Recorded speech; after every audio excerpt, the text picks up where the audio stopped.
I planned and paid for my dad's 50th birthday party, but he got drunk, insulted my late mom, called me a mistake, and asked me to leave to be with his real family. My parents broke up when I was just 6 years old. They got married young, but after the honeymoon phase ended, they started to fight a lot. Both of them were working overtime to pay bills that were piling up while also paying for their student loans. The year that they were supposed to get a divorce, my mom found out that she was pregnant. For reasons beyond my understanding, they decided to give their marriage one last try. This was a big mistake because my earliest memories of my childhood are of my parents yelling at each other as loudly as possible. Every morning would start this way. My mother would go off on my dad for not cleaning up after himself and not helping around the house, while my dad would counter with complaints about my mom's cooking abilities and how she was a good-for-nothing woman. He would have an issue if she made pancakes, toast, or waffles, because no matter what she did, he just wasn't in the mood for it. He would always compare her with his mother and say how he wished he had never married her. She would counter by saying that she should have married a richer man and that she regretted having a child with him. This was pretty much every day. Sometimes I would just try to block out the noise in the background, playing with my food. But it did leave a lasting impression on me, as it sort of made me realize that both of them kind of blamed me for why they could not leave each other. My dad would purposefully come back home late at night so he would not have to spend any time with me or my mom. If my mom complained about feeling overworked, he would snort and tell her how his job was more important than hers. If I ever wanted to play with him, he would be okay and nice to me for 30 minutes, but beyond that, he would start to get irritated and scold me for being so needy. I was just a child at that time, but I remember him saying that to me so much that even now, as an adult, I'm afraid of coming off as needy with other people. Slowly, our home life became even worse. As time went on, my mom would spend her evenings drinking, while my dad would come home drunk from the bar and stomp off to the couch just to pass out. Both of them started missing work since sometimes they would not even wake up on time to get me ready for school. The weekends were much worse, as I spent so many evenings hungry because both of my parents were too intoxicated or hungover to cook or even order takeout. It was a never-ending cycle of chaos and neglect. I understand now that what my parents did could put them in jail, but at that time, I had no other adult around to protect me. My teachers would sometimes talk to me and later call my parents to have a conversation, but since there was no evidence of physical abuse on me, no one really cared enough to call CPS. As I grew older, I became the unofficial mediator between my parents every time they would fight. Mind you, I was still a child, but I thought keeping the peace at home was somehow my responsibility. I knew what my parents disliked about each other. For example, my mom hated that my dad never picked up his socks or towel after himself, so I started doing that every day, thinking this would result in fewer fights. I knew my dad hated my mother watching loud TV on the couch, so before my dad came back home every night, I would urge my mom to lower the volume. It was difficult for me as a child to try to calm my parents' temper or distract them from their conflicts, but regardless of what I did, they would end up having an argument one way or the other. It was a heavy burden for me to carry as a child, and I often found myself feeling overwhelmed and helpless. I wished for a peaceful home where I could feel safe and loved, but instead, I lived in a constant state of tension and anxiety. On several occasions, I have even witnessed my parents get into a physical fight, and then my mother would lock herself in the bathroom for hours to save herself. One night, their fight got even worse. My mother threw a glass bottle at my dad, straight to his face, and he started bleeding from his nose. My mother yelled at me to call. Some of the things have been blocked out, but I do remember the police questioning me about the fight. CPS was finally called, and my parents got a verbal warning that next time this would happen, I would be taken away. They pretended to care in front of the officers, but I doubt whether they genuinely did. They did talk to me later after everyone left and promised me that they would work to become better people. However, that promise didn't last long. Despite their efforts to salvage their marriage, it was clear that my parents were not compatible. They had different priorities, values, and communication styles that clashed at every turn. I could see the toll it took on both of them, as well as on me. Thankfully, when I was 13, they finally decided to end their marriage for good. It was a relief in some ways, knowing that the constant turmoil would finally come to an end. But it also marked the beginning of a new chapter filled with its own challenges and adjustments. I had to split my time between my parents' separate homes. My mother got child support from my dad and looked for a job to support herself and me.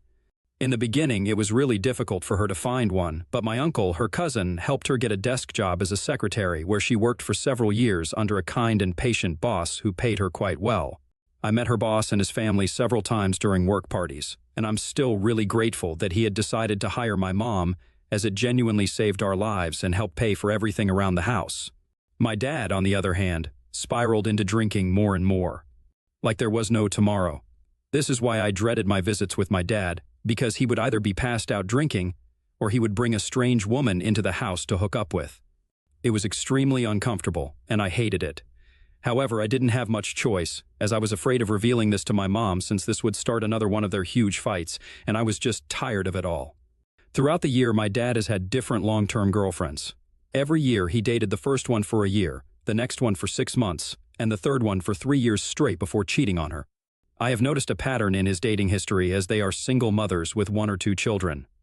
My dad dates these women and gets extremely close with their children. He posts their pictures all over social media and even celebrates birthdays with them. Meanwhile, my mother would have to remind him about important days in my life, like my birthday or prom days, as he would sometimes forget all about it. He would also always force me to mingle with his girlfriend's children, urging me how they are going to be my future brothers and sisters. As you can imagine, I absolutely hated this habit of his. I mean, I understand that my dad was single and was free to date whoever he wanted. But he would always pretend to be this responsible parent in front of other children while neglecting his one and only child. I remember when my school organized the father-daughter dance. I had an inkling that my dad would find an excuse to not attend, and as expected, he did. My mother tried to talk some sense into him, but he kept insisting that one of his girlfriend's kitchens needed some repairs. I was a bit heartbroken, but everything worked out because one of my uncle's mom's cousin took me to the dance, and I had a wonderful time. As I started growing up and my dad kept dating, he would ignore me more and more. He stopped letting me come to his place, telling my mother how he would be out all night drinking or partying, and my mother, rightfully, didn't argue. Things became even worse when, one fine afternoon, my dad called me out of nowhere to ask if I was free for dinner that night. I excitedly agreed, thinking maybe he was finally missing me and wanted to spend some one-on-one time with me. Now imagine my surprise when he came to pick me up in an expensive car, honking loudly outside our house. I ran out to see him sitting next to a blonde woman, and there was an older guy sitting at the back. Later, during dinner, my dad introduced me to his latest girlfriend, Gina, and her son, Robin. Robin was 5 years older than me and looked less than enthusiastic to meet me. Gina did smile at me but kept our conversations to a minimum. Throughout the dinner, my dad kept raving about how great his relationship with Gina and Robin was going and how proud he was of Robin for playing such good football and apparently carrying his whole team to the season win. At one point, Robin even gave a toast to my dad, saying that he had never seen his mother happier with any other man. Clearly, my dad and Gina were in love, all blushing and all over each other. Hence, I was not surprised when a few months later my dad told me that he was getting married to her. He invited me and my mom as guests, and we were happy to be there until I noticed that Robin was my dad's groomsman. My dad and he were laughing side by side, chatting like 2 best friends. I felt this weird sense of jealousy and anger, and I guess my mother must have noticed my expression because she gave me a hug. Throughout the wedding, I watched my dad celebrate with his new family, like this was his very first marriage. He never even once called me for a family picture. The only time he came over to me was to ask my mother and me if we were enjoying ourselves. I felt so invisible, like I didn't belong in his life anymore. As the evening wore on, I became more and more quiet, trying to process the whirlwind of emotions swirling inside of me. I couldn't understand how my dad could be so happy and carefree, while I felt like my world was crumbling around me. Robin seemed to effortlessly fit into my dad's life, effortlessly slipping into the role of his son. When it was time for my mother and I to take leave, my dad didn't even hug me goodbye. I think that was the last time I saw my dad laughing and dancing with his new family. After that, I didn't bother to contact him much. This is how I realized that unless I texted or called him, he didn't really miss me. Several months passed, and although he would continue to send child support, he never once bothered to check in. When it was time for me to go to college, I made sure to choose the university that would be furthest from the city. Even though my mother didn't want me to go so far, I wanted to run away from that miserable place and all the bad memories. I did hear from my mother how my dad had turned his life around completely and had a much better job now and had stopped drinking. It wasn't until months after I had already started college that I received a call from my dad. He told me how surprised he was that I was such a big girl now. I snorted because I wasn't really surprised that he had never noticed anything about me. He continued to ask me about mundane things here and there, trying to make conversation, and then launched into a speech about how Robin had secured a good job, which was incidentally in the same city as my university. He mentioned that he would be coming over with Gina to visit Robin and thought it would be a wonderful idea to meet me as well. I told him that it was fine, but he kept insisting, and eventually I agreed. I probably should not have, but as much as I hated to admit it, I missed my dad. Regardless of his relationship with my mother, I wanted both my parents to love me and treat me like a child. I deserved to be seen, and I hoped that my dad would eventually grow to see that. The evening we were supposed to meet at a cafe near my university, I was all dressed up and excited. However, hours passed, and I sat alone in the cafe, sipping my coffee and looking at the door, but my dad never showed up. I kept calling him, but there was no answer. I told my mother, so she called him as well, worried that maybe something had happened to him. 3 hours later, my dad called me back to inform me that he was caught up with watching a football game with Robin and lost track of time, which is why he could not make it to see me tonight. It felt like a punch to my stomach hearing him so casually saying this, as if I had not just spent the evening excited to finally meet him after so many months. In the background, I could hear Gina and Robin chatting excitedly, so he was clearly still with them. I told him how I had sat alone in the cafe for hours, and he replied that I should have left after the first hour when he didn't show up and tried to give his usual lame apologies. I was so pissed that I just disconnected the call and blocked him. He must have called my mother, but she supported my decision, telling him how he had clearly failed at being a father to me. I cried a lot that night, but the next morning, I felt both guilty and sad about what had happened. I guess my mother's anger and words must have gotten through to my dad, because when I opened my mail app, I was surprised to see a long email from him apologizing to me and begging me to unblock him. He wrote how he never thought his actions could affect me so much and promised that he would do better. I didn't unblock him because I knew I could not keep doing this to my mental health. For months after that, my dad would continue to send me emails where he would sometimes wish me on my birthday or an important festival. However, I would never reply back. Meanwhile, my mother would regularly come up to my university and meet me whenever we both had a break. And I learned to be satisfied with spending time with the only parent who genuinely loved me. During my third year of college, I woke up to several missed calls from a hospital and my mom's side of the family. When I called my relatives back, I learned that my mother had met with an accident and was in critical condition. My heart just dropped, and I packed my bags to leave for my hometown overnight. Thankfully, my roommate agreed to drive me there, so we reached much faster than I had anticipated. I remember collapsing after seeing my mother in the hospital bed with tubes attached to her everywhere. I remember the doctors trying to talk to me, but I could not process anything. My mother had apparently slipped into a coma, and there wasn't much that could be done. 3 days later, she passed away, and the doctors told me that she didn't suffer much. I don't remember much about those days because they are all so blurry. I do remember seeing my dad and just collapsing into his arms while crying. At that moment, I didn't care about my anger toward him and was just grateful that I had someone's shoulder to cry on. Surprisingly, my dad took charge and made sure my mother had a wonderful funeral. Robin and Gina tried their best to be there for me the best that they could. Mom's relatives would regularly show up with cooked meals, ensuring that I was eating every day. I would just lie in bed, unable to move, eat, or sleep. I don't know how I survived those days, but looking back, somehow I did. When it came to reading my mother's will, she had made sure that everything she owned, like the house and her car, which were all paid for, would all be going to me.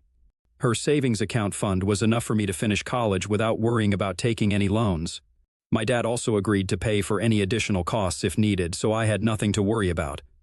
I didn't want to sell the house at that time, so I agreed to give it out for rent to a nice couple. And it became a source of income for me.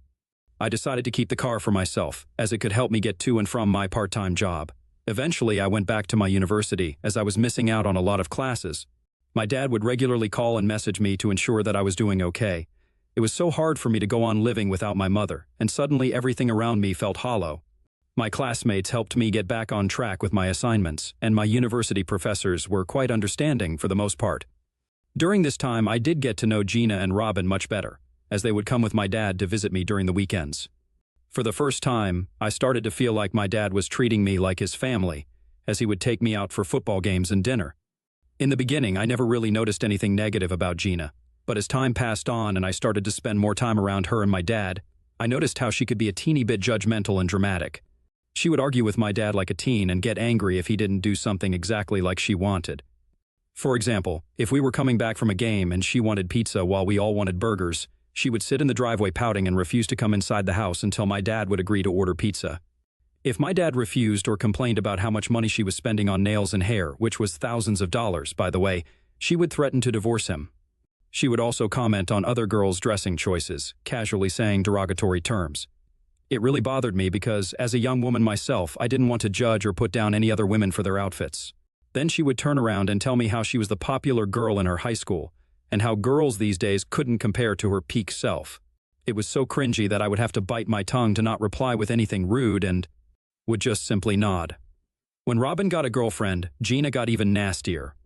If I was ever invited to any family dinner where Robin was also bringing his girlfriend, Gina would constantly ask rude and uncomfortable questions to the poor girl, like how many men she has slept with and if she is using a condom because, according to Gina, women are out to baby trap her son.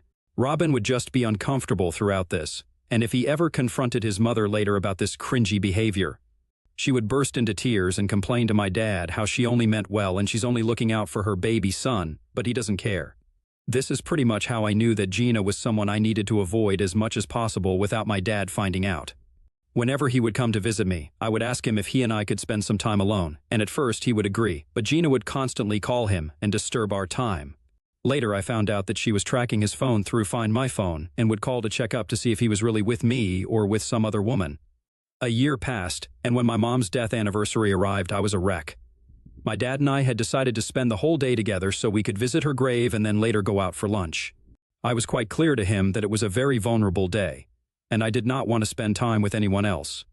However, despite my wish, he showed up with Gina, who looked like she was out on a fun road trip. She was constantly munching on chips or playing music. At one point, when I was silently crying because I was missing my mom while going through her photos on my phone, Gina asked me why I was still crying for my mother when it had already been a year since she had passed away. She emphasized the word year as if it was just ridiculous of me to still miss my own mother. This really pissed me off, but I did not want to say anything, hoping that my dad would stand up for me. Sadly, he didn't react at all. Next, when we arrived at my mother's grave with the flowers I had bought, Gina refused to come outside and told my dad and me that we needed to come back as soon as possible since she could not handle the heat. I remember thinking, what was even the point of her coming if all she was going to do was complain? She wasn't even going to pay any respects to my mom and then not even allow us to peacefully pay our respects. We were just 5 minutes late when she started to call my dad's phone, signaling that we needed to wrap up things quickly. I gave up and walked back to the car silently. When it was time for lunch, Gina decided on Chinese food because it was her favorite, although neither my dad nor I were fans. Nonetheless, my dad gave in as usual. Overall, the day was unfolding completely opposite to what I had anticipated. I found myself eating very little at the Chinese buffet, and Gina must have noticed. She asked if something was wrong, but I shook my head, preferring to be left alone with my thoughts. However, Gina then began to criticize me, saying how I was bringing down the vibe of the whole day. She even remarked that if she ever passed away, she would never want her son Robin to be this depressed and gloomy around others. At this moment, I just could not hold back my anger any longer, and went off on a rant about how she had no business telling me how I should handle my grief when I was the one who had lost her mother. I didn't stop there. I told her that if she truly believed I was ruining the vibe, then she should have stayed home, as all I wanted was to spend time mourning my mother and talking to my dad. My dad and Gina looked taken aback by my outburst, and I felt embarrassed about everything, so I stormed out of the restaurant to clear my head. Later, my dad emerged with a solemn expression and told me that while he understood my perspective, I should be more considerate of his wife, who had sacrificed her whole day to be there with me. I questioned why he had even brought her along when I had specifically asked to spend the day with just him. My dad replied that Gina thought I was becoming too dependent, and as an adult daughter, I shouldn't spend so much time alone with him. I almost had tears rolling down my cheek hearing those words, as it reminded me of my childhood when my dad would get angry if I needed more of his attention and would scold me for being needy. I don't know if I was actually being needy or clingy that day, but I just knew that I missed my mom even more, as she would have never made me feel bad for crying. The car ride home was quiet, and Gina refused to talk to me, even though I tried to apologize. Dad told me several days after that incident about how Gina was still pissed at me for my behavior. He asked me if I could come over to his place and apologize to her properly over dinner since this was all basically my fault. He said he and Gina had been fighting continuously as I embarrassed her publicly. Anger surged within me at this suggestion, and I firmly refused. I insisted that Gina's reactions were immature, maintaining that I had already extended my apologies during the car ride home. I told him that if she persisted in such theatrics, I wanted no part in it anymore. Despite my dad's efforts to sway me, I remained resolute in my decision. Ever since that day, my relationship with Gina never improved. I don't know what she told Robin, but he also refused to talk to me after that. Dad was the only one who would sometimes come over to visit me on several occasions, like during my college graduation or when I got my first job. He would beseech me again and again to apologize to Gina, saying how we could all go back to being a normal family. But I've never listened. Over the years, Gina and I have continued to not meet unless it's absolutely necessary, and we both ignore each other as much as possible if we are in the same room. The pain of losing my mother still hurts, but I am a big girl now, so I know how to handle my emotions better. I did eventually sell my mother's place after I graduated and bought a small condo for myself in the city where I currently work. I have continued to be in touch with my mother's relatives as much as I can. I'm also dating my boyfriend Harry, and we are really happy with each other. My dad has met him on several occasions, and they both bond over golf and football. Everything in my life had been going smoothly until this recent incident. My dad was about to turn 50, and because this was such a huge milestone, I wanted to throw a birthday party for him. Weeks before his birthday, I asked him if he was okay with it, and he was more than happy, telling me how he wanted to bring Gina and Robin along, and how he was hoping that this birthday party could help repair the relationship between all of us. I doubted it, but I didn't want to argue with him again, so I told him that since so many years had passed, I was open to it if Gina was okay with it too. I organized and paid for everything for my dad's party at an expensive restaurant, so all my dad and his family had to do was just show up in their best attire. That evening, me and Harry were the first ones to reach the venue, while my dad, Gina, and Robin reached an hour later. I did call my dad several times, but he did not pick up, so I already knew that something was up. As my dad walked in, I immediately noticed that he had been drinking, as he could not walk straight without Robin's help. My dad gave me a huge smile and hugged me. Gina didn't even acknowledge me and went straight up to hug my boyfriend, who looked at her uncomfortably. Robin gave me a head nod and helped my dad sit down at the table. I questioned them as to what had happened, and Robin told me that my dad had decided to pre-boot before coming, as he wanted to start his birthday pretty early. I shook my head because I had grown up watching my dad get drunk every night and knew how embarrassing he could be.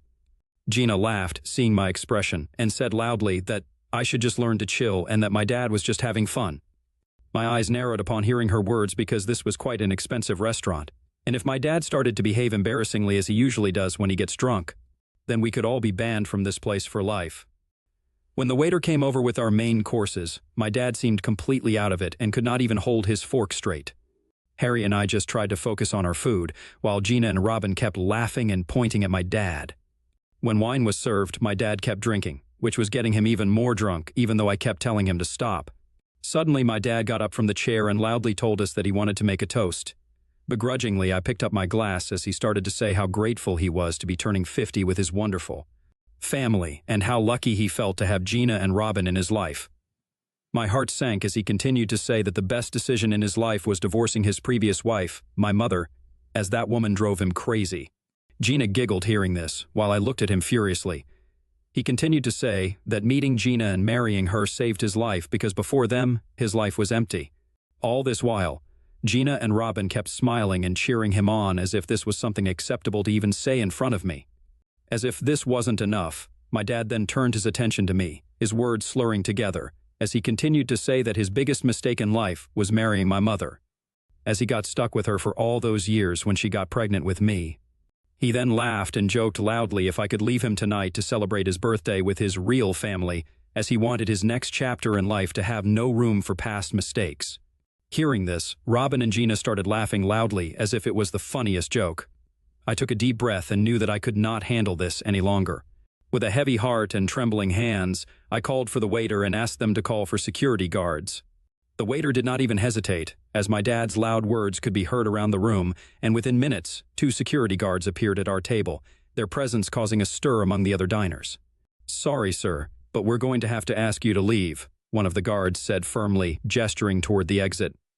My dad's face turned red with embarrassment as he realized what was happening. He sputtered in protest, asking me to stop them, but I stood my ground, my eyes locked with his. Gina started screaming that I was embarrassing my dad in front of everyone, and that he was just having some fun on his birthday. I didn't care, and neither did the security guard, so reluctantly, my dad was escorted out along with Robin and Gina, who kept screaming at me furiously. Later, I was overcome with emotions and apologized to all the diners as well as the staff. After dinner, I left them with a hefty tip. Also, since that dinner, I have been bombarded with text messages from Gina and Robin, calling me every name in the book and saying how I ruined the vibe and that I should have just left if I didn't want to feel embarrassed by my dad's behavior. My dad has tried to contact me several times, but I have refused to pick up. Hence, I am on Reddit to ask if AITA for kicking my dad out after he said all those hurtful things to my face. Update 1. Wow, how is this post blown up in just a matter of a few hours? Okay, I get it, guys. I was right in kicking my dad out. I did not expect hundreds of commentators to support me, although I do appreciate that all of you support my decision. I still don't want any of you to write extra mean things about my dad. Regardless of how shitty he is still my dad, and I just came to Reddit to understand if my actions were right or wrong, and I can see that I have got my answer for now. Update 2. It's been several weeks since my last update, and for those wondering, my dad has not contacted me any further. Gina and Robin have also stopped sending me messages. It was only today that I found out that my post had gone viral, and Robin might have recognized my story, so he sent my post link to my dad. I guess my dad might have gone through the comments and seen just how many people think he and Gina were holes. I don't know how our relationship will evolve in the future, but as for now, I'm not ready to forgive him. Update 3. Hi guys, it's been almost 7 months since my last update. I can't believe that my life has improved so much since then. First of all, I joined therapy where I could unload years and years of my childhood trauma. I understand now why people feel lighter after going to therapy because I decided to cut off my dad and his family permanently with no explanations. I am doing really well in my life, and I am lucky that I have a wonderful boyfriend like Harry who understands and takes care of me. I hope this can be my last update here, as I have already moved on in my life.